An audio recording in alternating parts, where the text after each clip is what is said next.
había pensado. Así que seguramente que va a ser un encuentro maravilloso. Gracias, Raymond, por estar con nosotros. El tema es fascinante y es muy lindo que además esto lo hagamos a propósito de nuestros 30 años. Conversábamos al principio un poquito sobre lo que significó para Siglo comenzar en el año 92. Raymond me decía que él estuvo en el año 92 y ahora tal vez nos cuentas en Colombia, y era una Colombia compleja, difícil, con todos los problemas que recordamos en ese momento, hasta cortes de energía eléctrica, y bueno, y toda la complejidad del narcotráfico y de todo lo que nos pasaba en ese momento a nivel económico, a nivel político, social, etcétera, que en parte seguimos también navegando en aguas difíciles, pero yo creo que mejores que en ese momento. Y bueno, han pasado 30 años de evolución, de crecimiento. Siglo, como para los que no saben, nació muy pequeña. Hoy en día vemos a Siglo perdón, no, ya no del hombre, porque bueno, de ese tema también hablaremos, pero ya vemos a Siglo evolucionado con más de 85 editoriales, con más de 50 personas, eh, trabajando en varios formatos, en POD, en formato digital, en impreso, importando, exportando, teniendo pues todos los canales de distribución posibles que hay en este momento en nuestro gremio, etcétera. Entonces la evolución es enorme, ¿no? Si comparamos, porque algún día recientemente lo decíamos, de esa Colombia y de ese, digamos, escenario, no solamente para Colombia, sino para nuestro gremio, donde no había nada de internet, ni de conectividad, ni de redes sociales, ni de nada, y la forma como nos comunicábamos era supremamente restringida y estrecha. Y hoy en día, pues es todo lo contrario, ¿no? Entonces, había muchas, digamos, muy pocas oportunidades en ese momento. Hoy en día hay muchas, pero igual hay mucha competencia y muchas cosas que de alguna manera se vuelven todo un reto, ¿no? De asumir. Entonces, bueno, ya no he hecho más carreta porque ustedes son los invitados principales, tanto Raymond como María Elvira. Bienvenidos, gracias. Va a ser un día muy bonito para nosotros, Raymond. Gracias por estar acá. Muchísimas gracias, Emilia. Con muchísimo gusto, como siempre, ya sabes. Bueno. Muchas gracias, Emilia. Raymond, después te voy a preguntar un poco de tu mirada de visitante en 1992 a Bogotá puntualmente, porque tiene todo que ver con este ciclo. Quería agradecerte a ti y a todos los que se conectan desde hoy o que se han conectado en otros ciclos, porque estamos muy contentos de poder celebrar nuestros 30 años a partir de preguntas. Creemos que nuestra historia se tiene que construir a partir de romper esas verdades preestablecidas que de alguna u otra forma se convierten en barreras para que el conocimiento y el pensamiento circulen. Entonces, pues nos convoca la pregunta de la no ficción. Y voy a hacer un pequeño resumen de cosas que hemos dicho hasta el momento, para que los que no han podido estar en los ciclos anteriores, en las conversaciones anteriores, puedan irse metiendo en la conversación y hacernos preguntas.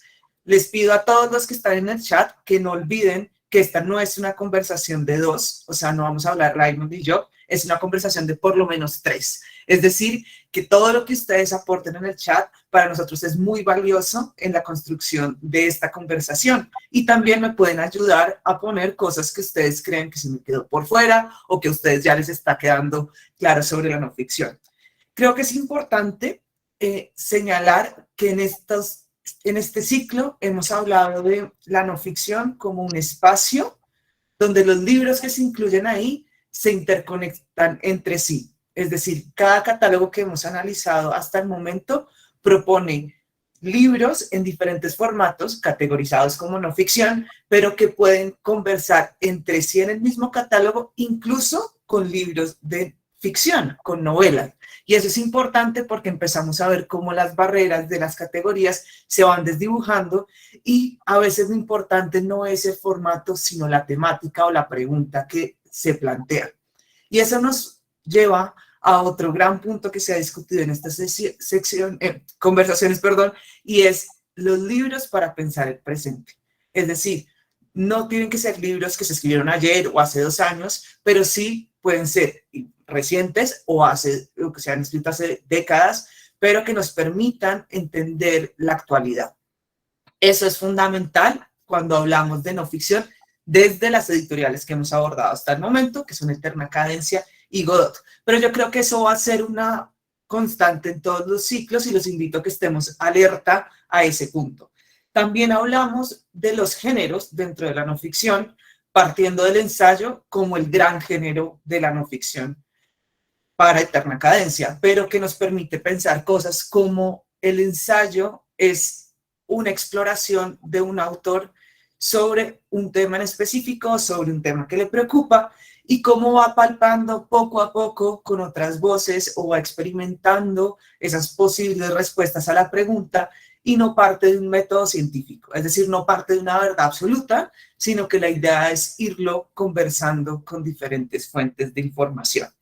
En esos análisis de los géneros y en ese enredo que nos supuso entrar en esa conversación, hablamos de cómo las cartas o las conversaciones epistolares de ciertos personajes en la historia pueden ser considerados como ensayos. Vimos el caso de Adorno o de Benjamin, pero también vimos cómo hay ciertos libros que son ya no se sabe, o sea, híbridos absolutos. No existe barrera, que puede ser un libro que se clasifica como narrativa, pero está escrito en poesía, pero realmente es un ensayo, ¿no? Entonces, una vez más, nos damos cuenta cómo la propuesta de centrarnos única y exclusivamente en una categoría puede irse reevaluando, y la invitación hoy y siempre será que estemos abiertos a entender cómo cada editorial propone un catálogo distinto sobre temáticas diferentes. Entonces, pues hoy quiero que hablemos con Raymond Herder. Ya iremos a el detonante de nuestra conversación, que es el video, pero me gustaría que pensáramos todo el tiempo y que lo tengan ahí en la cabeza en cómo ustedes irían más allá de lo que hemos dicho hasta el momento. Cómo pensar más allá de la no ficción. ¿Qué significa para ustedes leer algo más allá de lo que leen? Y bueno, les dejo esa pregunta por ahora. Y Raymond, te propongo, si te parece, que veamos el video que has escogido para empezar la conversación de hoy. Entonces,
Listo. A ver, Raymond, cuéntanos un poco de la película y de por qué seleccionaste espérame un segundo, este segmento para la conversación de hoy. Ahora, bueno, primero muchas gracias, María Elvira, por invitarme, por poder estar con ustedes, que siempre es un gran gusto. A ver, elegí esta pequeña secuencia que es el inicio de la película Mon oncle, mi tío, de Jacques Tati, en primer lugar porque me encanta la película. Ok, toca vernosla. Pero yo creo que es muy ilustrativa para nuestro tema porque lo que es ficción, no ficción en el libro, en el cine hablamos de la película, de una película y de un documental por otro lado, ¿no? Entonces, la película sería la ficción, el documental sería la no ficción. Jacques Tati, en esta película, cuenta una historia, es la historia de un niño y su tío. El tío vive en un mundo todavía anticuado y sus padres viven en una casa muy moderna, con toda la tecnología pensable. La película es del 58 y todavía da gusto ver todos los inventos tecnológicos que tenían para facilitar el trabajo en la casa, ¿no? Esa es la historia. No pasa mucho, para no decir que no pasa nada en esta película. No cuenta absolutamente nada o muy, muy, muy poco. Y por otro lado, es una película que es un documental de la Francia, de París, en los años 50, que por un lado es todavía un país con carros de caballos y los perros ahí sueltos en la calle, y por otro lado es una ciudad en pleno desarrollo inmobiliario, con mucho trabajo, con todo el ruido que supone el trabajo, ¿no? Entonces, la película sobre todo va de esto, son imágenes que muestran la París en un momento de transición de una época antigua a otra época, la moderna, ¿no? Entonces, para mí es una perfecta mezcla entre ficción y no ficción, entre película y documental. Y por eso pensaba que podía ser un buen inicio para nuestra conversación sobre los libros de no ficción, que son libros de no ficción. Sí.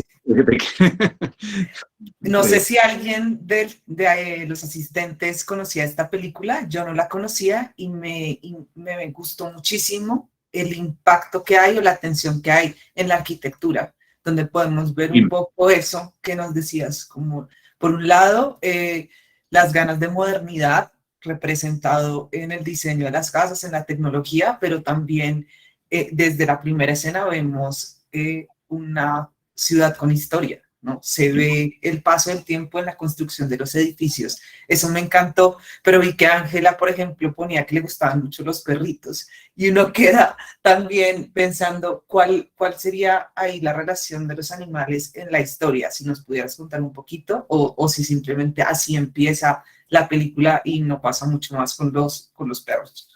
Bueno, los perros sí que tienen un papel, es por el perrito, el pequeño que pasa a la casa, que es el perro de la familia, y es el único que luego pasa del mundo antiguo al paso moderno porque es tan pequeño que cabe.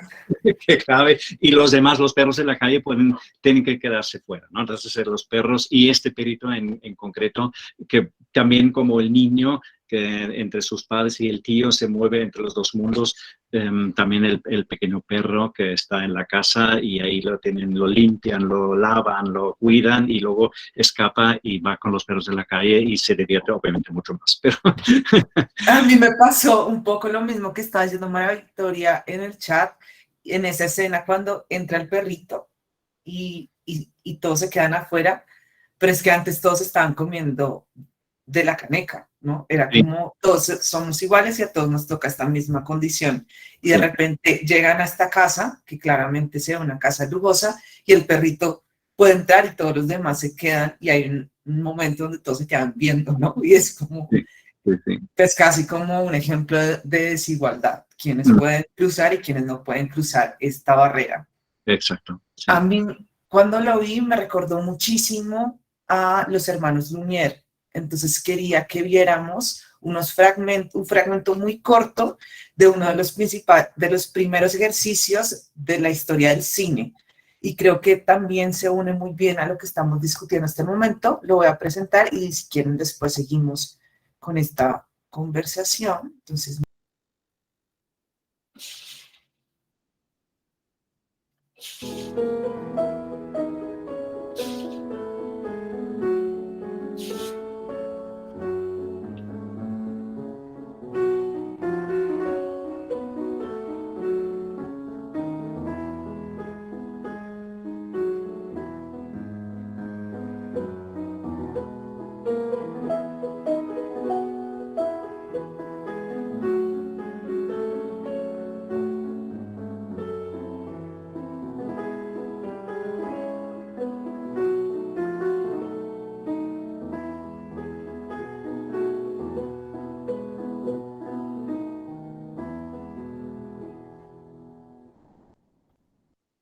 no sé si alguna de las personas conocía este fragmento, seguramente sí, o de pronto se acuerdan de la llegada del tren, que es otro como de los grandes fragmentos icónicos de la historia del cine, pero quisiera que habláramos de este, particularmente de la salida de los obreros de la fábrica, porque se une muy bien a un momento específico de la historia que es la industrialización. Y creo que en esta escena se ve claramente, sin necesidad de decirlo, que están saliendo muchas personas, la importancia y la relación con la fábrica. Pero me devuelvo un poquito, sí. Aquí Jimena dice que se sintió como en Transmilenio, sí, la cantidad de gente. Y eso es muy importante porque era donde está la concentración de las masas, ¿no? Tú lo ves hoy en Transmilenio, pero acá ocurría saliendo de las fábricas. Entonces, devolviéndome un poquito a la discusión de por qué me acordé en relación con la película que nos recomendaba Raymond, es bueno, es la cotidianidad. Como decías, Raymond, pareciera que no pasa nada, pero es que así empezó el registro del cine. O sea, los hermanos Lumière tenían el objetivo de grabar lo que ocurría, la cotidianidad. No había una necesidad en ese momento de crear historias de cosas que no ocurrían. La motivación era documentar lo que estaba ocurriendo en ese momento. Ya después, pues, vinieron muchísimas otras cosas y se empezó a considerar esto como el primer documental en la historia, cuando en el momento no existía esa separación de documental y ficción, simplemente era lo que estábamos viendo. Y lo otro que me gustaba mucho y la relación es la música, que yo sé que en este caso la música fue posterior porque no se incluía dentro de la cinta, pero la música que acompaña el piano y la música que acompaña al principio de la película que nos estabas dando, Raymond, me lleva a esa sensación como de cotidianidad, como de narrar un momento y un estado específico. Acá Oscar Pulido nos da otra gran referencia, que es El ladrón de bicicletas, que también además tiene el poder de retratarnos un momento histórico, que si no estoy mal es la Segunda Guerra Mundial, pero puedo estar equivocada. No sé, ¿tú cómo lo ves, Raymond? Bueno, claro, la cinema viene de la fotografía, y la fotografía, a diferencia de la pintura, mostraba la realidad, y la pintura es algo inventado. Obviamente luego hay pintores que pintaron cosas reales, que es una tendencia, un género en la pintura también. Pero las grandes obras de Rubens o de Velázquez son imágenes inventadas, ¿no? Y la fotografía no, la fotografía refleja la realidad, y de ahí viene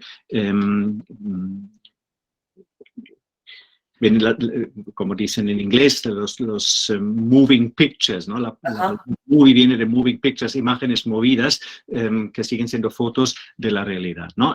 Y más allá de este inicio empiezan a hacerse películas de ficción, ¿no? Claro, estas primeras imágenes de la realidad, y esto quizá no lleve a la diferencia entre la ficción y la no ficción. Hablan de las cosas o muestran las cosas. Las cosas pueden ser personas, pero no entran en la psicología de las personas, ¿no? Y ahí la no ficción habla de las cosas, habla también de personas, pero como cosas, como objetos, mientras la ficción, la novela, la gran novela, habla de las personas, de su psicología. Entra en la psicología y las grandes novelas son enormes psicogramas de personajes inventadas o personajes históricas, como por ejemplo las biografías de Stefan Zweig, que no sé, seguramente en las librerías la tienen en ficción o en literatura, pero son biografías, ¿no? Pero obviamente biografías que entran en la psicología de estas personas. Así que quizá una primera forma de ver nuestro tema del libro de no ficción, libro de ficción, podría ser que el libro de ficción habla de personas y el libro de no ficción habla de cosas.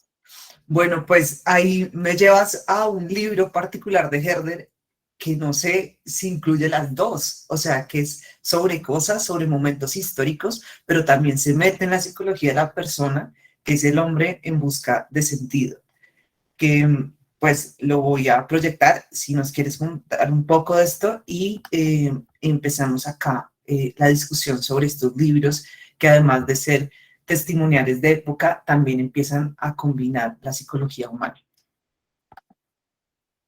Entonces, lo proyecto acá y listo.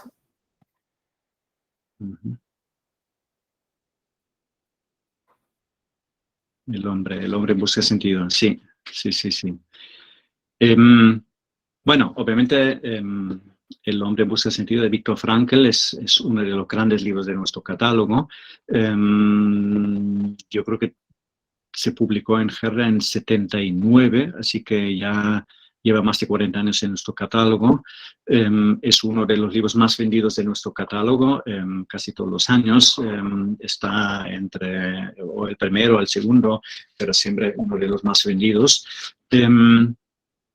La historia es la propia historia del autor, de Viktor Frankl, que siendo judío en el año 42 o 43 fue deportado al campo de concentración. Él sobrevivió, sus padres no, su mujer tampoco, y un hermano o una hermana tampoco, así que perdió gran parte de su familia en el campo de concentración. Él volvió y volvió de esta experiencia con la firme intención de darle un lugar a esta experiencia en su vida. Dice que si la vida tiene sentido, esto también, aunque fuera lo más horroroso, debe tener un sentido, ¿no? Entonces, el título, En busca de sentido, es su propia historia, es su búsqueda de sentido de algo que no podemos entender, ¿no? Esto es un libro de psicología, así que obviamente, o él al menos lo vio así. El título original es Un psicólogo vive el campo de concentración. Es más tarde, en la versión inglesa o americana, que se publicó en los años 60, que se dio este título, El hombre en busca de sentido. Al inicio tenía este título muy seco, muy objetivo, un psicólogo vive o describe el campo de concentración, ¿no? Entonces su posición es la del observador, es la del autor que a distancia objetivamente intenta describir lo que ha pasado. Pero luego, obviamente, va más allá de esto. Y entonces, no solo es presente, sino para mí el libro de no ficción va al futuro, es entender el futuro, no solo es entender el presente, sino el futuro, ¿no? Entonces, ¿qué pasa a partir de ahí? ¿Qué pasa a partir de esta experiencia? Y cómo se vive el futuro con tal pasado, ¿no? Entonces, en ese sentido, y por eso yo creo que es un libro que habla tanto a tantas personas, a tantos lectores y lectores en todo el mundo, porque la propia experiencia de Frankl, su intento y luego logro de darle un sentido, un rol, una posición, un lugar en su propia vida, es algo que se puede aplicar a otras situaciones. Familias que han sufrido pérdidas por enfermedad, por violencia, enfermedades que uno tenga. Son muchas y muchas las situaciones donde gente han encontrado ayuda, apoyo en este libro y una perspectiva de su propio futuro, ¿no? En este sentido es un libro muy individual. Pero obviamente es uno de los grandes libros. Es un libro que se ha traducido a 43 idiomas. Es un libro, no sé, que ha vendido millones de copias en todas las ediciones, en inglés, en castellano, en francés, alemán, obviamente, y en muchos otros idiomas. Así que eso es un gran fenómeno de un libro que no pierde su actualidad, que no pierde su valor, y a pesar de tener más de 70 años, porque se escribió en su primera versión justo después de la guerra, justo después de salir del campo de concentración, Frankl se puso a escribir este libro en 47 y sigue teniendo tanta importancia bueno, en nuestro catálogo, Sí. en las librerías de ustedes y en manos de muchísimos lectores y muchísimas lectoras. Yo quería que habláramos de este libro porque, por un lado, nos permite ver el paso del tiempo y cómo el libro sigue siendo vigente, por lo que nos has contado de esa capacidad de anticiparse al futuro o a las complejidades de la propia existencia, de nuestra propia vida. Y también me encanta lo que nos has dicho y no sé, creo que estarán de acuerdo conmigo las personas que están aquí reunidas, y es que nos cuentas algunos chismes sobre cosas de decisiones editoriales que uno no tenía presente, como por ejemplo el cambio del nombre, como un nombre en una portada es determinante. El solo nombre pasó de mostrarnos algo como muy lejano, del psicólogo que analiza, a algo muchísimo más personal y que integra a todos, que es El hombre en busca de sentido. No sé si en algún momento tocará cambiarle el nombre, Raymond, y ya no será El hombre, sino solo En busca de sentido, por si la categoría hombre ya no es suficiente en unos 30 años, no sé qué pueda pasar. Y lo otro que me gusta mucho de este libro es que ya no importa si es exactamente verdad lo que nos está narrando él de su propia existencia en el campo de concentración. Nadie lee este libro verificando los datos, el tiempo que duró, si le pasó, si le ocurrió, si se murieron las personas con las que él compartía. Ya eso es relevante, pero no es lo central. El libro termina yendo más allá de los hechos históricos que se narran. Y eso creo que es muy importante en esta discusión de cómo entramos en conversación con el presente, pero como nos has dicho tú también, con el futuro. Sí. Bueno, claramente no hay libro 100% objetivo, y si hay una verdad absoluta, pues es ya en sí tema de un libro, pero sí. Siguiendo a los grandes filósofos, no sé, es imposible llegar a esta verdad absoluta. Así que siempre pasa por nuestra subjetividad, y cada libro que se escribe, aunque sea un libro bien documentado, bien trabajado, muy objetivo, sigue siendo una interpretación. Un libro que solo se queda en la descripción sería también un libro aburrido. Lo que queremos leer es luego la interpretación, y ahí ya está la parte subjetiva, ¿no? Claro, ficción viene de la palabra latina fingere, que es fingir en castellano, y pensamos que un libro de no ficción no finge nada, pero la interpretación siempre es una ficción. Así que en los métodos, sea la fenomenología, sea el método histórico, siempre llegamos al punto en el que más allá de los hechos, hechos reales, que ya no son reales si los describimos, pasamos a la interpretación y con la interpretación siempre se entra en la ficción, es algo que estamos creando o que está creando el autor en el momento de escribir el libro, ¿no? Y claro, Frankl se puso a escribir pocos años después de volver, de sobrevivir el campo de concentración, pero han pasado 2 años o 3 años, ¿no? Y él además dice que el tiempo pasó muy lento en cada minuto y muy rápido en cada año. Pasaron los años nada, pero los días no pasaron nunca, ¿no? Y en esta percepción del tiempo, luego siempre recordar bien, además en un estado emocional excepcional, que no creo que él mismo diría que todo lo que ahí dice corresponde 100% a lo que ha vivido. Es imposible de la memoria describir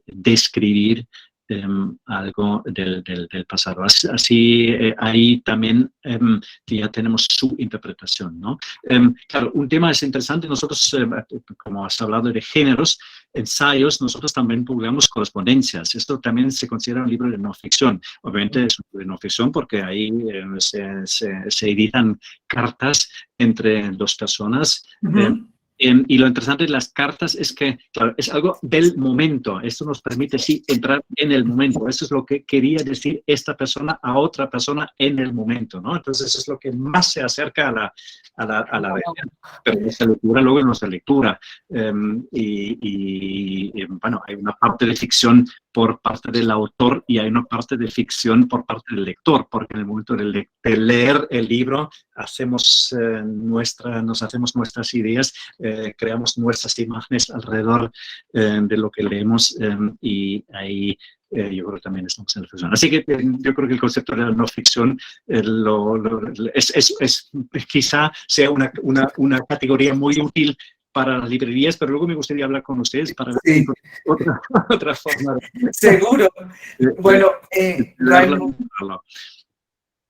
estaba oyéndote y pensando que este ciclo ha sido una invitación para que estemos todos muy atentos, tomando notas, porque es una categoría complicada y ya llegaremos al final de esta conversación un poco a que juntos pensemos en otras posibilidades.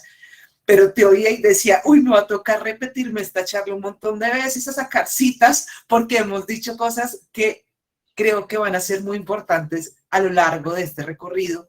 Y me acordaba de Daniel Bello, que sacó una cita muy bonita del hombre en busca de sentido, y me pareció muy, muy bonito que lo compartieras con nosotros, Daniel. Y también hay unas citas que tú dijiste, Raymond, que después se las iremos mandando en las memorias entre todos. Ahí María Andrea ya empezó a sacar citas de lo que ibas diciendo. Y a Carolina quería compartirte el enlace de Viktor Frankl en la editorial, porque él tiene más de un libro, no es solo este. Entonces, si te interesa, podrás seguir esta conversación. De acuerdo contigo, Carolina, nos dices que el autor, finalmente el lector siempre tiene que completar un poco y participar de esa creación. Bueno, Raymond, quisiera que hablamos de el presente, de cómo el tiempo es crucial. Lo dijiste en las cartas, pero también lo dijiste en libros que te interesan, que no solo hablan del presente, sino que hablan del futuro. Pero echémonos para el pasado. Vámonos hacia atrás y hablemos de cómo empieza la editorial Herder, porque puede que haya algunos que todavía no conocen esta historia tan increíble, porque hablamos de siglos atrás. Entonces quisiera que habláramos de Herder, de su origen, de sus objetivos y cómo han ido cambiando en el tiempo y a partir de las exigencias del tiempo. Bueno, esto siempre es un gran tema para mí, hablar de la editorial, y me tienes que parar porque ahí siempre me extiendo. La editorial, es verdad, ya lleva un tiempo. El primer libro bajo el sello de Herder se publicó en 1798 en Alemania. El editor, que fue mi tatarabuelo, aprendió el oficio de impresor y tenía la idea de crear su propia editorial. No lo pudo hacer en la ciudad donde nació, se mudó a otra ciudad y poco después a la ciudad de Friburgo, donde la editorial alemana todavía está. Yo siempre digo que las editoriales vienen de la Ilustración, de la época de la Ilustración del siglo XVIII. Había imprentas antes y hay editoriales como por ejemplo la gran editorial, la Oxford University Press o otras, pero que en su comienzo en el siglo XV o XVI, pero en el fondo no eran editoriales en su momento, sino eran imprentas, la imprenta de una universidad, pero todavía no tenía la idea de la difusión, ¿no? Con la Ilustración, con la idea de que el conocimiento debe ser asequible para todas las clases sociales, y esto es una idea del siglo XVIII, viene la necesidad de difundir entre estas clases sociales, entre toda la sociedad, el conocimiento, y esto a través de los libros, y ahí nace la figura del editor, que es precisamente la persona que lleva al público el contenido, los textos de los autores, ¿no? Y en este contexto también nace la editorial Herder con una idea clara, didáctica. Este fundador tenía una idea de educar a las clases sociales, a la sociedad, al pueblo, y bueno, pues hizo libros para... no para los lectores, los monjes y los pocos profesores en las universidades, sino para el pueblo en sí. Y esa es un poco la misión que hemos tenido y que estamos siguiendo desde entonces. Luego, por razones diferentes, Herder llegó también a otros países.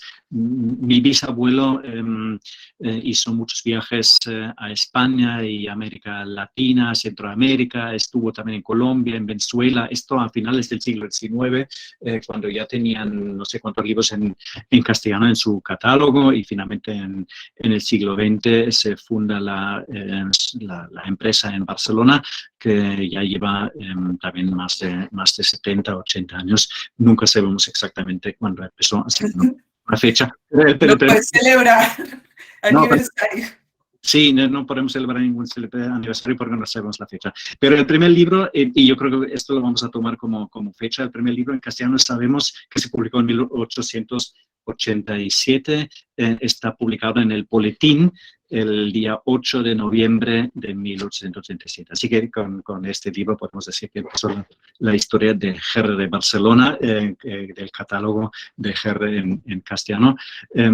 Bueno, siguiendo las mismas líneas, las mismas pautas, Herder era una editorial de teología, de filosofía. Teología hoy ya no hacemos tanto porque es un mercado que se ha reducido muchísimo, pero seguimos teniendo una línea de teología, seguimos teniendo una línea de libro religioso, seguimos teniendo, y esta es la línea que yo creo que ha crecido más en los últimos años, esta línea de filosofía. Tenemos una línea muy fuerte de psicología desde hace más de 50 años, gracias a autores como Viktor Frankl. No solo tenemos El hombre buscandillo, ya se ha mencionado, sino que tenemos casi toda la obra de Viktor Frankl en castellano, que son 14 o 15 libros. Otros autores como Paul Václavic, por ejemplo, cuya obra completa o casi completa también tenemos en Herder. Bueno, pues ahí yo creo que tenemos una línea muy fuerte de psicología, y luego estamos en la pedagogía, también una materia que se ha trabajado en Herder desde prácticamente su principio. Pedagogía, sociología, educación, pues son temas que estamos trabajando, ¿no? Algún libro de ficción también tenemos, algún libro de poesía tenemos, pero muy poco, y normalmente no es lo que funciona en Herder. Y no es que no funcione, no es que, obviamente a mí me gustaría hacer también libros de ficción, es algo muy bonito, pero si Herder envía una novela a las librerías, entonces ustedes, los libreros, van a decir que, ¿pero qué es esto, Herder? Un libro de ficción, una novela, esto no puede ser, esto no puede funcionar, no puede ser. Así que no lo hacemos porque nadie nos va a aceptar un libro de ficción y nos quedamos con lo que mejor sabemos hacer, que son nuestros libros de filosofía, nuestros libros de psicología y de las otras materias que estamos trabajando. Bueno, ahí tenemos las áreas temáticas donde podríamos empezar a poner cada uno de los libros del catálogo de Herder. Creo que es muy importante y que todos tengamos en cuenta que entonces acá empezamos a hablar de la visión de una editorial que tiene siglos de historia y que ha respondido a las dinámicas globales de los cambios en la sociedad. No responde a una dinámica comercial únicamente de, ok, entonces ahora hay que empezar a clasificar de esta forma. No tiene una aproximación comercial, sino es una aproximación de un propósito, llegar a todos los círculos de la sociedad, a todas las clases sociales, ¿verdad, Raimund? Y uno en esta gran historia de siglos se pregunta, ¿dónde entras tú? Cuéntanos en qué momento te llegó la batuta de la mirada editorial y que seas hoy el director de Herder en español. Bueno, otra historia, obviamente. Yo estudié filosofía, además estuve un tiempo en la universidad, en algún momento tenía la idea de quedarme en la universidad, me gustó mucho la filosofía, me doctoré en filosofía, pero no sé, en algún momento pensé que la universidad quedaba demasiado encerrada en una torre, la famosa Torre de Marfil, y yo tenía un sentido, y sigo teniendo un sentido práctico de las cosas, y así la teoría, sobre todo la teoría encerrada en un mundo académico, finalmente no me convenció, entonces salí. Pero al inicio, sin ningún propósito de entrar en la editorial, trabajé en un banco, pero después de un tiempo en el banco que, bueno, fue interesante, aprendí muchísimo, ¿no? Entonces, todo administración, presupuestos. Y números, y balances, y impuestos, y bueno, pues miles de cosas que como empresario obviamente tienen su relevancia para mí hoy, ¿no? Pero con el tiempo, no sé, me aburrí un poquito en el banco. Yo siempre digo, en billete de peso, de dólares o de euros, solo tiene son de dos lados, ¿no? Dos caras, pero un libro tiene cientos de cientos de hojas, y así que hay más diversidad en el libro. Pero entonces salí del banco y por casualidad entré en una editorial que es una editorial de ficción y de no ficción importante en Alemania, en Colonia, nada que ver con Herder. Ahí estuve unos años cuando se produjo la posibilidad de hacerme cargo de la editorial en Barcelona, y decidí con entonces ya mi familia trasladarnos a Barcelona, y desde entonces estoy en Barcelona y, bueno, intento dirigir la editorial de Barcelona. Bueno, ¿y en dónde llega Colombia a tu vida? O sea, ¿por qué estuviste en 1992 acá? Porque seguramente muchas personas de las que están aquí saben que los libros de Herder están disponibles en Colombia desde hace tiempo, pero muchos otros no. Entonces, cuéntanos un poquito la relación Herder, Raimund y Colombia, y Bogotá particularmente. Bueno, Herder empezó en Barcelona, no sé, en los años 40, 50, en tiempos en los que en muchos países de América Latina todavía había una estructura bastante o no muy presente de importadoras y de librerías, ¿no?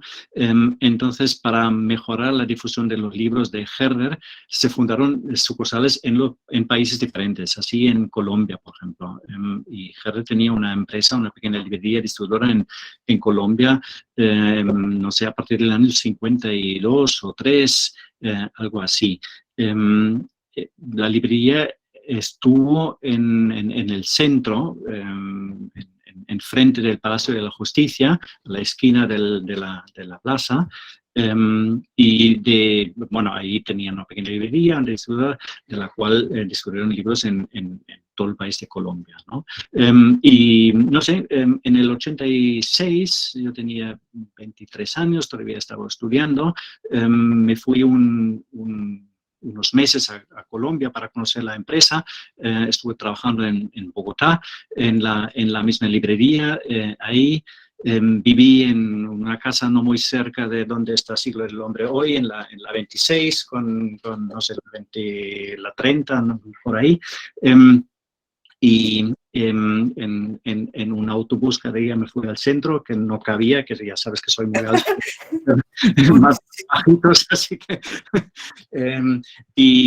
bueno, desde entonces conozco Colombia. Además, después de trabajar ahí 6 semanas, tuve más tiempo, 6 semanas más, me tomé para viajar por casi toda Colombia. Conocí casi todo el país, con pocas excepciones. No llegué a los llanos, pero el resto del país lo conocí y bueno, esto para mí fue un viaje muy, muy impresionante. Y desde entonces mi amor por Colombia, que es un país que me gusta muchísimo. Y por el tema de la librería, porque la conocía, entonces para ayudar a mi padre, que era el gerente de la editorial en Alemania entonces, volví en varias ocasiones a Colombia, incluso antes de hacerme cargo de la editorial en Barcelona, ¿no? Y así, por ejemplo, en el 92, y lo acabo de comentar a Emilia, yo me acuerdo de este año 92 y de los muchos viajes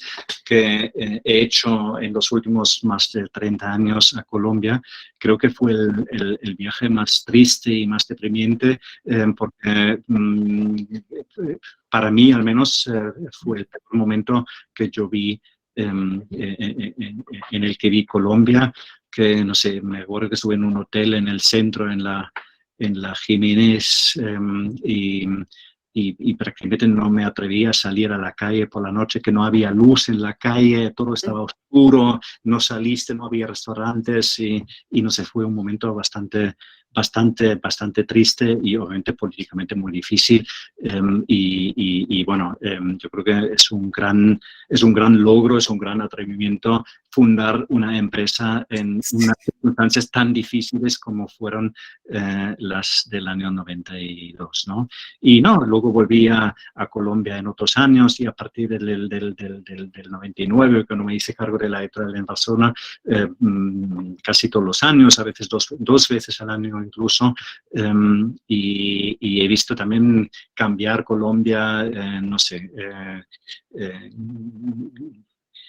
la fundación de nuevas librerías, cada vez más presencia de libros y de bibliotecas, y claro, hoy Colombia es un país totalmente distinto a el de los años 80 y del año 92, por supuesto, ¿no? Había gran librerías entonces, no sé si se acuerdan de la librería Pujols, que todavía sí, Pujols. Por ahí tengo separadores de Pujols. Ajá. Sí. Y bueno, Lerna ya estaba donde está hoy, más pequeña, pero también estaba, y otras también.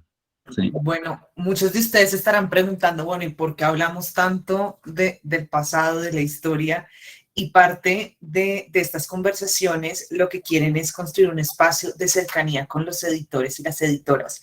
Creo que este tipo de conversaciones no siempre las tenemos, y son conversaciones que nos permiten entender de dónde sale la construcción de ese catálogo, cómo entenderlo y cómo se ve en la práctica. Entonces, siéntanse total confianza. Ya saben que Raymond es prácticamente colombiano, entonces nos va siempre a responder las preguntas que tengan sobre el mercado editorial, pero también sobre temáticas específicas de los libros que publican.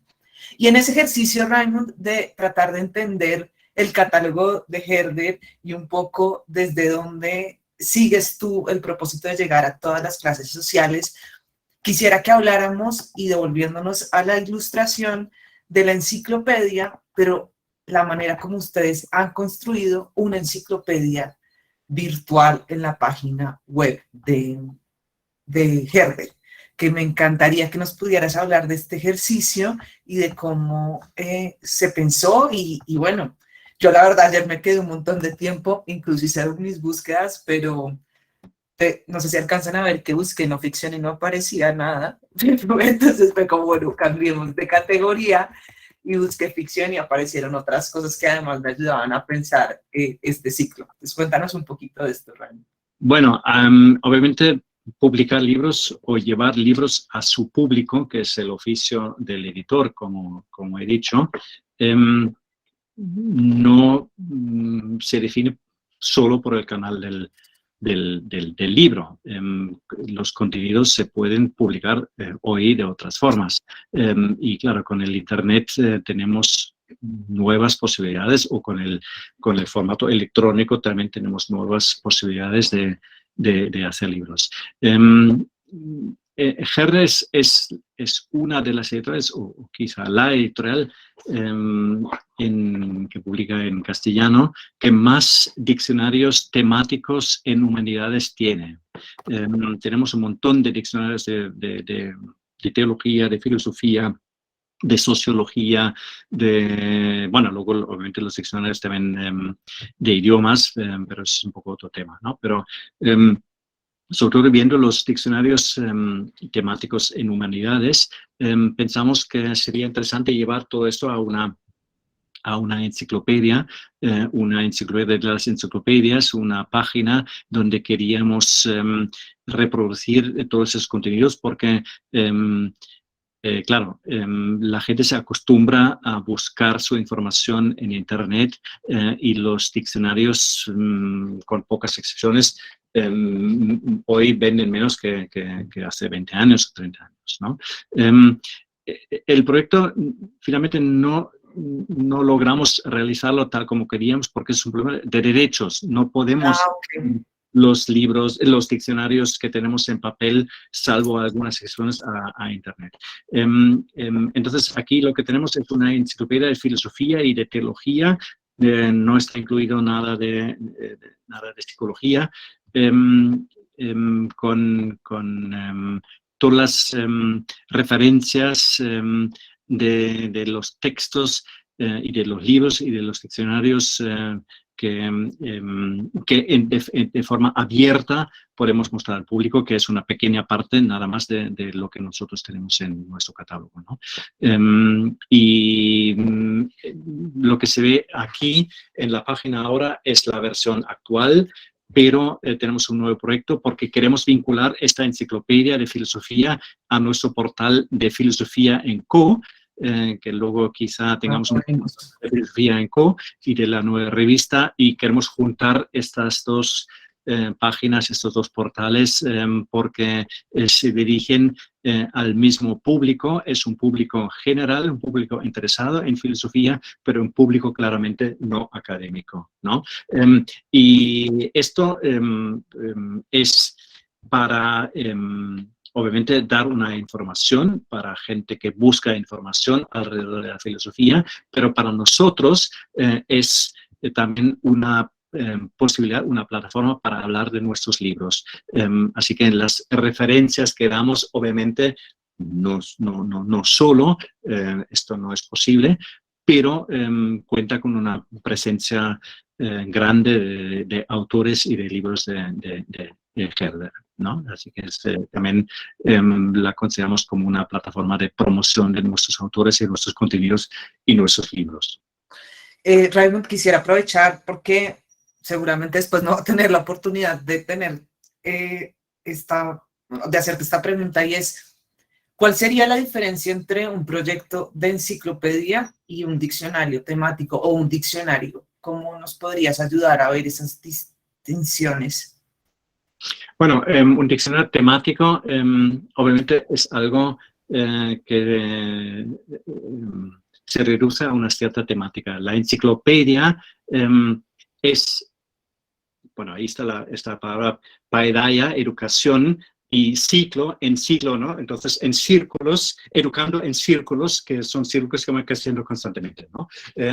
La enciclopedia, la palabra viene de la gran enciclopedia de d'Alembert y de Diderot, publicada en el siglo XVIII, antes de la Revolución Francesa. Fue la idea fue reproducir todo lo que se sabía. Esto obviamente es imposible, no es posible. El conocimiento es tan grande que es no sé cuántas veces más grande que la capacidad de una persona, pero en el siglo XVIII todavía había personas que sabían prácticamente todo lo que se sabía en este momento, al menos en esta sociedad, ¿no?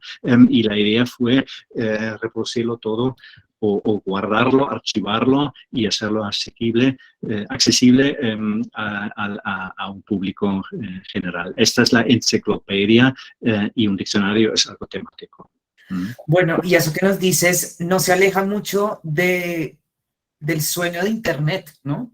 De un lugar que tuviera toda la información de no ficción, ¿no? Se origina como un proyecto educativo y creo que eso es algo que tú me has hecho reflexionar mucho y es la relación entre no ficción y educación, ¿no? Bueno, a ver, obviamente el Internet es un gran sueño, pero el sueño a veces acaba en una pesadilla. Sí. Y la pesadilla del Internet es la cantidad y es el cambio constante, ¿no? Se ve en la Wikipedia. La Wikipedia para mí está perdiendo cada vez más su sentido, porque las entradas van creciendo, crecen de forma no estructurada, porque cualquiera puede añadir algo. Entonces las entradas no tienen una estructura, no tienen una didáctica, se están alargando cada vez más, se ponen tonterías, cosas que no aportan prácticamente nada al tema, y cada vez menos interesante es la Wikipedia. En Herder, en el año 50, no me acuerdo, 58, se publicó una pequeña enciclopedia universal y de ahí tomamos el nombre para el proyecto de la enciclopedia de filosofía.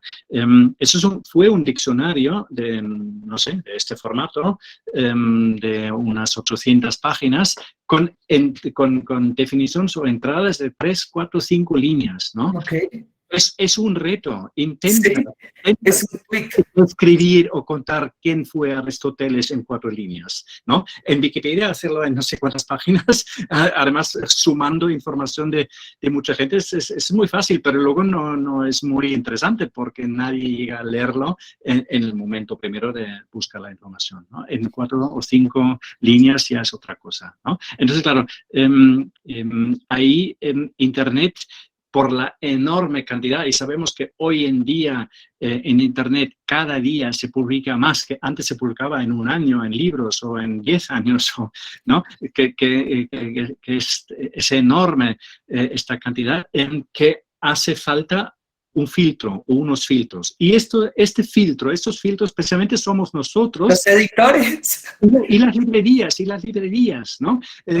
Claro, la librería ofrece un libro, pero no ofrece otro libro, porque no puede ofrecer algo. Entonces es un filtro y la librería ofrece este libro porque cree que conoce al lector, al posible comprador para este libro y para este público de este barrio, de esta calle, de este centro comercial o donde esté, hace su selección de libros.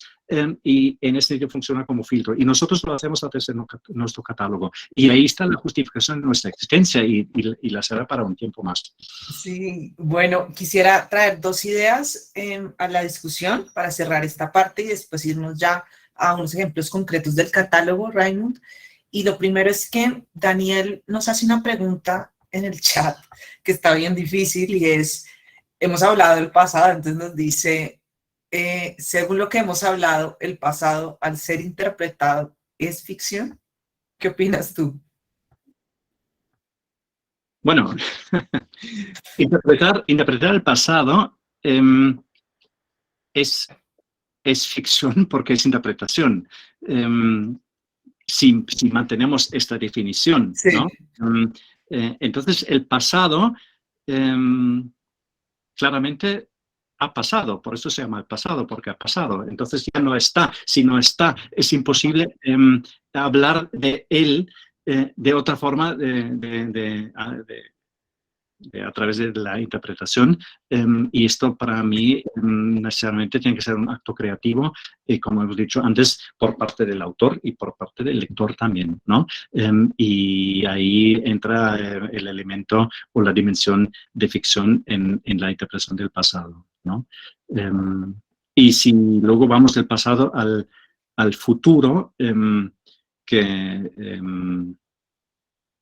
a veces en los libros está de forma explícita, a veces no está, porque solo interpretando o el pasado, o una cosa, o un texto, o una biografía, deja abierto o deja abiertos los parámetros de la interpretación para las conclusiones, para el futuro a cada uno que lea este libro. Yo también adicionaría algo que creo que dijiste al principio cuando estábamos viendo los dos videos que me parece clave, y es cuando la interpretación incluye algo más que mostrar un objeto, podríamos estar hablando de esas categorías entre ficción y no ficción que se van interconectando, ¿no? Pero si, digamos, solo muestra cosas, y como lo que dijimos de la fotografía o del video particular de Lumière, de los Lumière, pues ahí estaríamos hablando de un documental sin interpretación, que no tengo ni idea qué es eso, pero me gusta como ese ejemplo que pusiste al principio, porque es muy gráfico y nos permite ver dónde está solo mostrar cosas o mostrar la psicología de quienes aparecen ahí, ya sea en el video o en el libro. Bueno, y ahora que seguimos hablando de más allá de todo, más allá de la interpretación, más allá de la ficción, quisiera que pudiéramos resumir acá ciertas ideas con el título de esta conversación, Raymond. Nuestro título era Un compromiso más allá de la no ficción, hablando de Herder. Hemos hablado de la historia, de lo que haces hoy tú, pero quisiera que nos contáramos de dónde viene este título de la conversación de hoy y a ver si hemos cumplido la promesa en los minutos que llevamos de conversación. Bueno, el compromiso es simplemente el compromiso del editor, de la editorial, que nuestra idea, mi idea en concreto como editor, es que nuestros libros aporten algo, ¿no? No hacemos libros para vender el máximo y para luego ganar mucho dinero, o quizá no tanto, pero aún así ganar dinero, sino ganamos dinero para hacer libros. Así que la idea de hacer los libros siempre está por encima de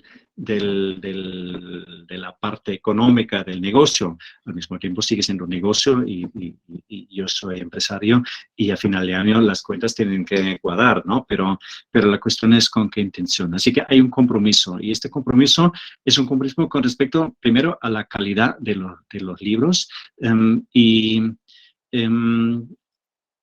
a la utilidad de los libros. Queremos hacer libros que sean útiles para algunos o para muchos, ¿no? Queremos aportar algo a la difusión.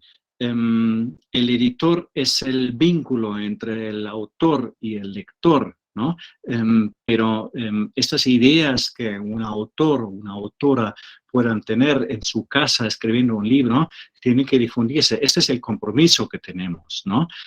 Ahora, por ejemplo, desde hace unos años publicamos esta nueva colección que se llama Contrapunto. Contrapunto es una colección en la que publicamos sobre todo autores de América Latina, muchos y muchas colombianos y colombianas. Habrá más el año que viene.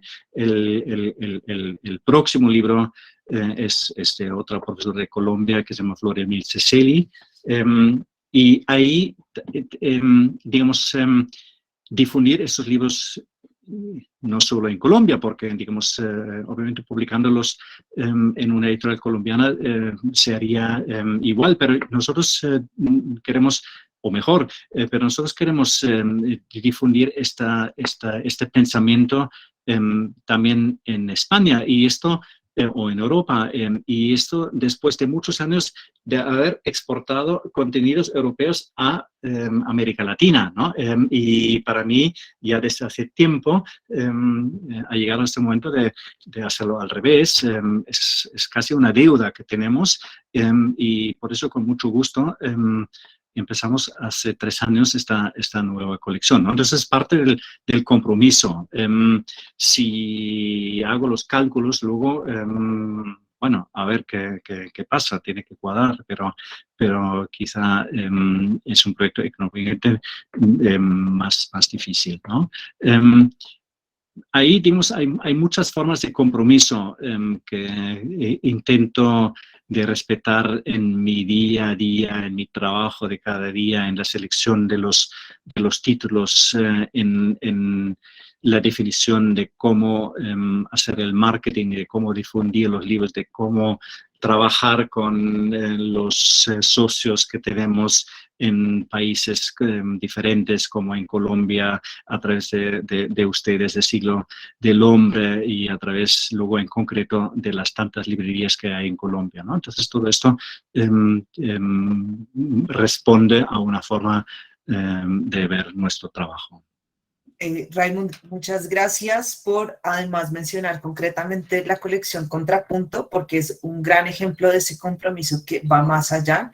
Incluso los que no conocen esta colección, los invito a meterse en la página, a revisar los títulos, quiénes son los autores y las autoras, y ver concretamente dónde está el compromiso. Es decir, decirlo suena muy bonito, pero verlo ya en libro y en una colección conformada lo hace, pues a mí me emociona, te soy sincera, Raymond, porque conozco este proyecto desde hace mucho, sé que viniste muchas veces a Colombia, buscaste en los seminarios, en las conversaciones, en las universidades que estaba pasando, que se estaban preguntando en Colombia, y verla hoy es el perfecto ejemplo de ese compromiso llevado a la acción y a la práctica. Cuando uno lee la descripción de la colección es muy bonito porque al principio propone una discusión, ¿no? Como filosofía latinoamericana, nos vamos por ese lado, o mejor filosofías latinoamericanas para pensarlo mucho más abierto, pero al final concluye como no, es que parte de lo que tenemos que hacer es que esto es filosofía y punto, ¿no? No marcar una diferencia entre filosofía europea y filosofía latinoamericana, sino que es filosofías, y al final también reconoce cuáles son las preguntas de sus autoras y para quiénes escriben, la pregunta del lector. Y ahí quiero que empecemos esta discusión. Pensar en el lector, en el tipo de lector, también es el compromiso del editor por divulgar, pero también es llevar la consigna de llegar a todas las clases sociales. Y quisiera que nos quedáramos en contrapunto y habláramos puntualmente de un libro como Rabia, Raymond, que es un libro raro, y digo raro porque ahí empieza a jugar la escritura, el tipo de escritura de Laura Quintana. Es un libro que, les cuento, hemos podido presentar en congresos especializados con personas que tienen lecturas previas sobre filosofía y han tenido unas discusiones muy profundas sobre los conceptos que Laura que aborda, pero también lo presentamos en la Filbo y se dieron otro tipo de discusiones, y la discusión y la conversación nos hablaba de lo que estábamos viviendo en ese momento en Colombia, que curiosamente, y te cuento, Raymond, lo lanzamos en la Filbo en un día que hubo paro nacional. Entonces era muy fácil hablar de la rabia que se ve en la movilización social. Quisiera que habláramos un poquito de esa escritura de Laura en este libro, Raymond. Bueno, pues Rabia es el segundo libro ya de Laura Quintana en esta colección. De hecho, el primero, Política de los Cuerpos, fue el primero de la colección que publicamos, y ella en poco tiempo escribió un segundo libro que es Rabia. Laura Quintana es profesora de la Universidad de los Andes. Es una de las, yo creo que filósofas más interesantes en estos momentos en Colombia, una mujer muy prometedora, con ya mucha producción también al extranjero. Política de los Cuerpos ya se ha traducido al inglés y se publicó en Rowman and Littlefield, se llama la editorial, y además un libro que llegó a todos los mercados que tenemos nosotros, ¿no? Es un libro que se lee en círculos académicos en España. Laura precisamente estuvo en España en julio, nos vimos en Barcelona hace un mes más o menos, y entonces ella estuvo en contacto con 2 grupos de personas en Madrid, una de la Complutense, otro grupo de la Carlos III, que están leyendo, estudiando este libro, y ella pudo conectar con estos grupos y hablar. Entonces, que fue muy interesante ver la recepción de este libro en el mundo académico. Al mismo tiempo, es un libro que se está recibiendo también en el mundo político. Ahora no me acuerdo exactamente, Laura me lo contó, pero una senadora colombiana lo mencionó en el Senado. No sé si lo tuvo en sus manos o solo cito el título, pero llegó también a la política. Esto fue hace unos meses, antes de las últimas elecciones, ¿no? El libro es interesante. Bueno, no voy a entrar ahora en el contenido de qué es la rabia, qué son los afectos, sino por su estilo, porque es un libro de no ficción. Es un libro de filosofía, es un libro incluso académico con sus citas. Al mismo tiempo es un libro que se lee bien, que es un libro comprensible, y es un libro muy personal, porque ella misma de repente deja la perspectiva de la autora académica y habla de su propia experiencia. Entonces nos cuenta cosas, nos cuenta cómo, por ejemplo, un día se fue de su casa en un taxi a la universidad, y nos reproduce en el libro la conversación mantenida en este viaje de 20 minutos por las lluvias de Bogotá. Esa es una de las dimensiones, la personal suya, ¿no? ¿Cómo lo clasificamos? Esto cabe en un libro de no ficción, cabe en un libro académico, claramente por definición, ¿no? Pero en este libro tiene una armonía y está funcionando muy bien. Y luego está la parte de arte, ¿no? Entonces hay un capítulo dedicado sobre todo a la imagen y al arte, y es otra forma de comprender las cosas o explicar las cosas, ¿no? Así que ella al menos toca 3 dimensiones diferentes, de las cuales 2 no pertenecen al típico y clásico libro de no ficción. En ese sentido, yo creo que es un ejemplo muy bonito para nuestra conversación de hoy. Bueno, quisiera realmente proponerte, no tenemos mucho tiempo, pero sí quisiera que no dejáramos pasar otros ejemplos que pueden funcionar muy bien, son más o menos 3, para que igual los mencionemos y dejemos antojados a todos para que sigan la discusión ahí en los libros, y contestarle a Tomás de Libélula, que te dejó un test para el final, que voy a coger una de tus preguntas y te propongo que las otras 4, si tienes tiempo, te quedes al final después y conversamos con Raymond. Si te quieres quedar, aprovechamos para contestar esas preguntas para que alcancemos todos a cumplir con el horario. Tomás nos preguntaba por Byung-Chul Han, que es uno de los autores de Herder, y te preguntaba cómo lo conociste. Y es una pregunta que se puede escalar a cómo construir la hoja de ruta del pensamiento de un autor, y también es la excusa para hablar de ese formato tan particular que tienen los libros de él y sus ensayos. Bueno, a ver, digamos, cómo conocí a Han, cómo conozco a los autores que publicamos. Esto precisamente es el trabajo del editor, ¿no? Está en busca, no el hombre en busca de sentido, sino en hombre del buen libro, ¿no? La búsqueda constante del buen libro. Y esto, no sé, escuchando la radio, leyendo los diarios diferentes. Yo leo en varios idiomas, así que tengo siempre la perspectiva de más allá de España. Y sobre todo encuentros, ¿no? En Colombia, sobre todo, fueron contactos personales que uno te lleva a otro y llegas a conocer a más personas.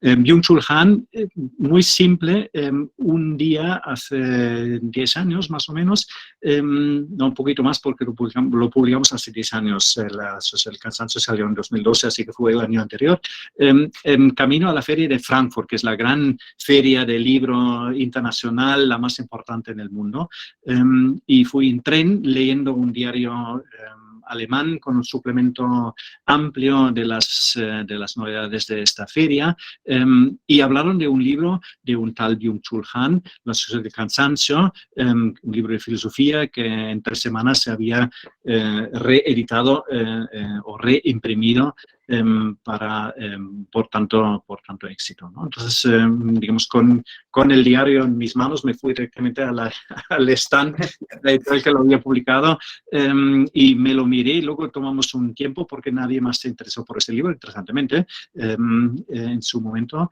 y lo publicamos. Si hablamos de compromiso, puedo decir que hoy casi no se puede creer, no fue nada exitoso este libro, no vendimos ni 300 ejemplares el primer año, y el año siguiente tampoco, pero yo insistí mucho en la calidad del libro, entonces publiqué La Sociedad de la Transparencia, y lo mismo, no se vendió muy bien, pasamos a publicar el tercero, que es Agonía del Eros, y pasó lo mismo, y con el cuarto, que se ve ahí en el enjambre, de repente, después de 3 años, o más de 3 años, 3 años y medio, de repente saltó al público y desde entonces es un autor de mucha referencia y de muchas ventas. Hablando del libro de ficción o de no ficción, es un libro de no ficción, claramente, es un libro que habla de las cosas, es un libro de interpretación de la realidad, es una descripción, son libros fenomenológicos, por un lado, de descripción y luego de interpretación. Son libros de filosofía en el sentido clásico de la palabra. Quiere decir que no son libros académicos, son los libros filosóficos. Los libros filosóficos del siglo XX, del siglo XVIII, no llevaban notas al pie de página. Es algo muy reciente que los libros de filosofía sean libros académicos. Los libros filosóficos son libros que siguen una idea o varias ideas, un pensamiento, es un recorrido de una idea, y el desarrollo filosófico de esta idea. Y Byung-Chul Han, y esto a mí me gusta muchísimo, se atrevió a volver a escribir como escribieron Heidegger o Cassirer o otros filósofos del principio del siglo XX o incluso antes, que es pensamiento puro y no pensamiento basado en la lectura de miles de libros que se citan a pie de la página y que aburren al lector no académico. Y que es un libro que se dirige a un público no académico, y esto en parte explica, yo creo que su gran éxito. Me encanta eso que dices, que retoma lo que se hacía antes y creo que es algo bonito de ver cómo pues finalmente la historia y los estilos son cíclicos, y acá tampoco es que nos estamos inventando nada nuevo al no poner citas ni nada, sino que es retomar una manera de difusión del conocimiento y del saber. Nosotros hicimos un especial de Byung-Chul Han a propósito de Corea del País invitado este año. Les invitamos a que lo conozcan en nuestra página web. Hicimos una lista de reproducción de música que habla de los jardines subversivos a propósito del libro Lo da la Tierra. Y también hicimos un programa de radio contigo, Raymond, que también se lo recomiendo. Ya ahora lo vamos a poner en el chat. Que analizamos la obra de Han, y si quieren conocer un poco más de la historia, hablamos de por qué su éxito, de la manera como se nombran las cosas. Los invito a que sigan con ese libro. Ahora quisiera que nos fuéramos, Raymond, a una nueva colección que ustedes muy pronto lanzarán en Colombia, y es Salto de Fondo, que me encanta la palabra decir salto de catálogo, pero Salto de Fondo. ¿De dónde sale ese nombre? Y hablemos incluso de este libro, La pérdida de la ambigüedad, que parece casi como acá pensado para la discusión. Sí, Bueno, a ver, esta es una nueva colección, es una colección de libros de no ficción, para nombrarla bien. Libros de pensamiento, libros de cultura, un libro de antropología, pues una colección más amplia, va más allá del catálogo de filosofía o las categorías de filosofía o psicología, sociología, sino una temática más amplia. Claramente libros para un público más amplio aún. Yo creo que con la colección Pensamiento, con algunos de los libros publicamos, con los libros de Hahn, con los libros de Frankl o algunos de los libros de Frankl, ya nos dirigimos a este público más amplio, teniendo en cuenta que éramos una editorial más académica. Pues con esta colección hacemos un salto más, pero al mismo tiempo es el salto al fondo, así que nosotros siempre nos quedamos con nuestro fondo, con nuestra historia y con nuestro compromiso y con nuestra misión. Este libro en concreto es un libro que a mí me gusta muchísimo, de un islamólogo que se llama Bauer, es un alemán. Él encontró en sus estudios del Islam, que el Islam era una religión hasta el siglo XVII, más o menos una religión que permitía muchas ambigüedades, una religión necesariamente ambigua, porque por la enorme expansión del Islam al inicio de su historia en el siglo VII, VIII, IX, llegó en contacto con otras sociedades y con otras religiones, entonces tenían una religión con mandamientos que valían en un lugar y diferentes en otro lugar, y de ahí viene una gran ambigüedad en su interpretación. Y se permitía esta ambigüedad. Y con el tiempo, a partir más o menos del siglo XVII, el Islam pierde esta ambigüedad y se convierte en algo dogmático, porque la dogmática precisamente es la visión del sí o del no, donde no hay campo, espacio entre uno y otro. Haciendo este análisis, el autor se dio cuenta que no solo es un fenómeno del Islam, sino es el fenómeno de toda la modernidad, de todas las sociedades, y se puso a escribir este libro, que ya no es para un público especialista interesado en el Islam, sino es un libro muy comprensible para un amplio público, donde habla de la pérdida de la ambigüedad en la modernidad, que es una pérdida de la diversidad, y es una pérdida sobre todo de la cultura política democrática que vive de la ambigüedad. La democracia siempre necesita compromisos, siempre necesita decisiones que están entre el sí y el no. Y es algo que estamos perdiendo y que fomenta las posiciones más radicales, la pérdida de diálogo y la pérdida de cultura democrática. En ese sentido, yo creo que él lo que ha hecho es analizar muy bien un fenómeno de nuestros tiempos, de nuestras sociedades, y la posible problemática que sale de ahí, en un libro realmente súper interesante, de 100 páginas, así que se lee muy bien, muy breve, y lo recomiendo muchísimo. Les va a gustar seguramente. Bueno, quisiera proponerte un cambio y proponerles a todos un cambio, y quiero que pasemos a la última sección, que quiero que hablemos del nombre de no ficción, es algo corto. Después, los que tengan tiempo de quedarse un rato, quisiera que habláramos de un poco más de filosofía y de otro proyecto que tal vez les va a gustar. Y después hacemos la rifa. Lo digo así para que se puedan organizar en el tiempo, y si hay algún problema tienen que salir, pues no hay lío. Raimund, tú desde el principio me dijiste, cuando te propuse este ciclo, esta conversación, no me gusta la palabra no ficción, ¿no? Quisiera que nos hablaras un poquito, porque al principio lo dijiste, que significa ficción. La no ficción es no fingir nada, pero ¿por qué ponemos un no antes de ficción? Bueno, cuéntanos un poco de esa reflexión, que me parece muy valiosa, porque es una reflexión muy Herder, como digo yo, ¿no? El filósofo preocupado por cómo se nombran las cosas, y eso no es menor. Entonces hablemos un poco de eso para ir cerrando la conversación de hoy. Bueno, simplemente no me gusta la definición a través de la negación. La no ficción, como definición, significa únicamente que no sea ficción, pero no dice nada de lo que es, ¿no? Así que en ese sentido,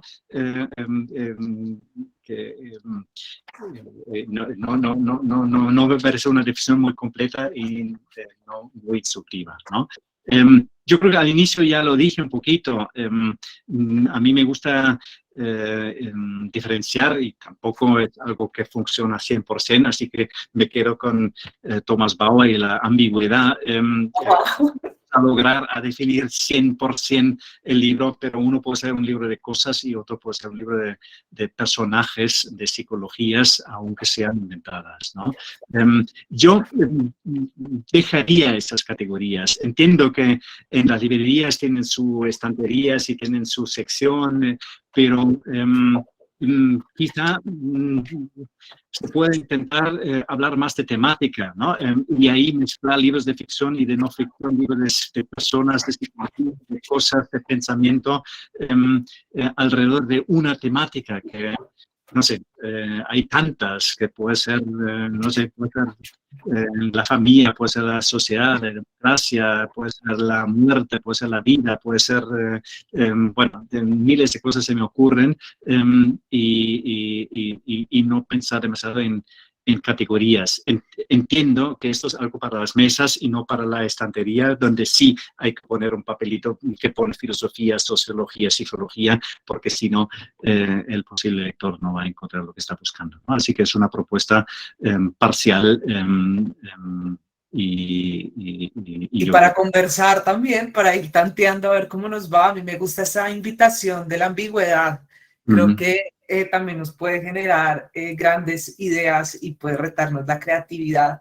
Yo creo, Raymond, que hoy, y para ir resaltando algunas cosas que nos dejaste ver, el compromiso y el rol del editor, primero por la difusión, por llegar a todo tipo de públicos, cómo eso se ve en las temáticas, en los autores, en las formas, en la escritura, en el formato. También hablamos de un compromiso con el autor, ¿no? Cómo apostarle una y otra vez al mismo autor, sabiendo que detrás de esto hay algo que vale la pena, como es el caso de Byung-Chul Han, por ejemplo, pero también hay otros casos en el catálogo. No, el caso de Frankl, por ejemplo, ¿no? Obviamente el libro que más vende es El hombre busca sentido, pero el compromiso es tener toda la obra de Frankl en el catálogo y tener toda la obra disponible, ¿no? Aunque sean libros que luego venden mucho menos, ¿no? Pues siempre se trata de una obra de un autor y no solo de los libros, se trata de un catálogo y no solo de libros, se trata de colecciones y no solo de libros, hay una totalidad, ¿no? En esto. Quisiera además mostrarles el portal del que Raymond habló al principio, que es Filosofía y Co., que es una apuesta que nació primero en el mundo digital y ahora se ha materializado en la revista. Raymond, no sé si nos quieras contar un poco pues la emoción que significó después de 2 años, creo, ya pasar al formato físico. Bueno, incluso un poquito más. Y llevamos ya 4 años con el portal, que al inicio fue un portal, bueno, sigue siéndolo, un portal de noticias de filosofía. Es, bueno, si queremos, es una revista, pero no revista, sino portal en Internet, Filosofía & Co. El & Co es porque yo creo que más allá de los autores, de los individuos o de los lectores, tenemos que pensar en más el colectivo. Yo creo que en el futuro, sobre todo la filosofía, bueno, no exclusivamente, pero también será tema de colectivos y no de obras de una sola persona, ¿no? Entonces, Filosofía & Co. es un poco la idea de formar un grupo, de formar una comunidad a través o alrededor de la filosofía. Con esto empezamos hace unos años, tuvimos ya mucho éxito, sobre todo en el momento del confinamiento, que la gente estaba en casa aburriéndose y de repente se interesaron por la filosofía. En estos momentos, los meses abril del 2020, yo creo que llegamos a tener más de 1 millón de visitas en solo un mes. Ahora estamos alrededor a 5 o 6, casi 6 millones al año. Lo bonito para mí es que las visitas vienen de todo el mundo y de todos los países, ¿no? Y en Colombia, por ejemplo, es es el tercer país más importante, a veces el segundo, a veces el tercero. Primero siempre es México, que obviamente es el país más grande. Luego o viene España o viene Colombia, Argentina. Ahí, según en qué mes estamos, hay variación, ¿no? El 80%, más del 80, el 85% de los lectores son de América Latina, así que lo que no logramos por los problemas que todos conocemos con los libros físicos, porque es caro enviar los libros, tarda su tiempo, hay que importarlo, hay que pagar impuestos y todo esto, logramos con el portal de filosofía es que llegar al público de todos los países de América Latina, incluso países donde prácticamente no vendemos libros, como Honduras, por ejemplo, o otros países tan pequeños que no tenemos estructura de distribución. La idea siempre fue hacer también una revista y finalmente lo logramos. En mayo salió la primera revista, el primer número de la revista y una gran sorpresa que tuvo mucho éxito. Es una librería que se vende a través de librerías. Las librerías, al menos en España, al inicio estaban bastante escépticas, que se decían, bueno, las revistas no se venden, no queremos, no sabemos. Entonces aceptaron ponerse 2 o 3 o en algunos casos 5 y todas dentro de 2 días nos pidieron más ejemplares porque ya los habían vendido. Así que está funcionando realmente bien. En Colombia entiendo que también, que llegó a las librerías de Bogotá y también del resto del país. Me llegan muchos comentarios o mensajes de lectores de Colombia que la han encontrado en su librería y que están leyendo. Es una revista, en este caso solo hay un artículo de una autora colombiana que es precisamente la que mencionamos antes. El número que viene, que está a punto de salir ahora, en septiembre, habrá otro artículo de otra autora colombiana. Así que hay un argentino, hay una mexicana, hay autores de todos los países. Intentamos que sea un producto de esta gran comunidad de gente que en castellano, en los países a los que llegamos también con nuestros libros, trabajen y piensen la filosofía. Bueno, quería resaltar también para que tengamos en cuenta que Filosofía ICO hace parte del gran proyecto Herder, pero es un proyecto paralelo, por decirlo de alguna forma, ¿no? Eso me parece importante porque es como ese propósito de llegar a diferentes lectores, a diferentes grupos, se va materializando ahí, en esos proyectos paralelos. Además de eso, nombraste una cosa que es muy importante a la hora de difundir, y volviendo al propósito inicial de Herder, es romper con lo físico y lograr llegar, superar los problemas geográficos, el buque, el barco, bueno, todo lo que tiene que ver con esto. Y esta filosofía ANCO es un ejemplo de cómo utilizar la tecnología para llegar ahí, pero no solo a partir de artículos o reflexiones, sino que también lo hacen a partir de una propuesta sólida de discusión en Twitter, por ejemplo. Les invito a que se metan y lo vean. También lo hacen con podcast, y eso es muy importante, y que se une muy bien con el propósito de Herder, y es tener todos sus libros en ebook. Entonces, ahí también hay un compromiso que es ese, ¿no? Utilizar la tecnología para esto. Sí, sí, por supuesto. No, nosotros tenemos que trabajar en todos los formatos y tenemos que hacer experimentos porque no siempre todo lo que es nuevo también funciona, pero bueno, ahí siempre estamos en formato ebook, en formato audiobook, en el hay vídeos, hay audios, hay podcasts, que no sé qué es la diferencia entre un audio y un podcast, pero además me lo explicarán un día. Bueno, pues todo esto está también en el portal. Aquí mezclamos también los formatos diferentes. Y yo creo que esto es el futuro, porque a mí me encanta el libro. Yo creo que el libro siempre va a existir, no va a desaparecer nunca. Pero habrá otros formatos, habrá otros canales y nosotros como editorial tenemos que atender a estos canales también, ¿no? Pues claramente.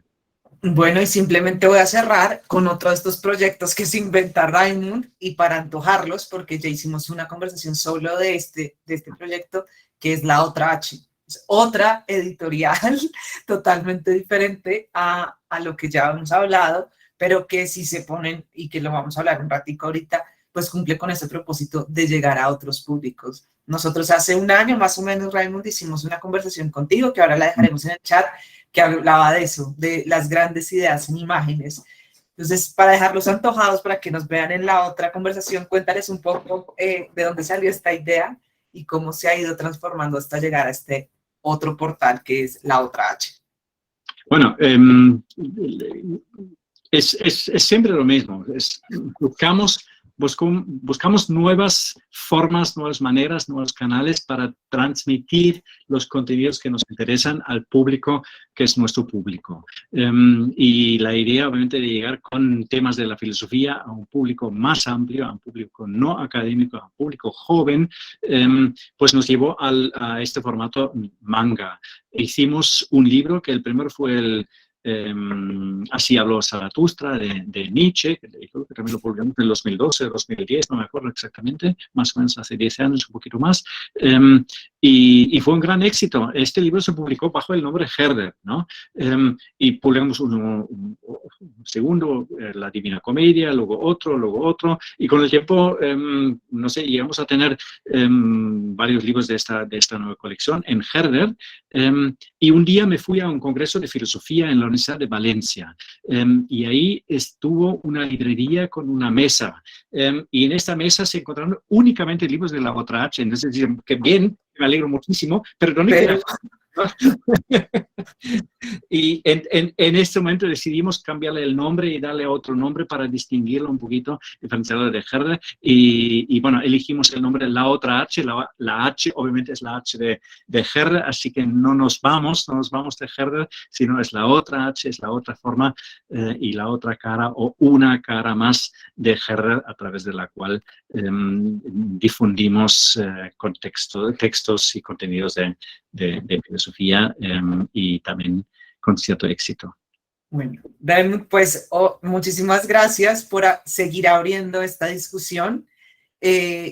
Hablaste incluso del nombre, de que pensáramos otra cosa a partir de la no negación de otro concepto. Hablamos de interpretación, de ver la no ficción más allá de una descripción. Hablamos de cotidianidad, hablamos de cómo se entrecruza la ficción y la no ficción, pero tal vez lo más importante, hablamos de todos los compromisos de un proyecto editorial como Herder.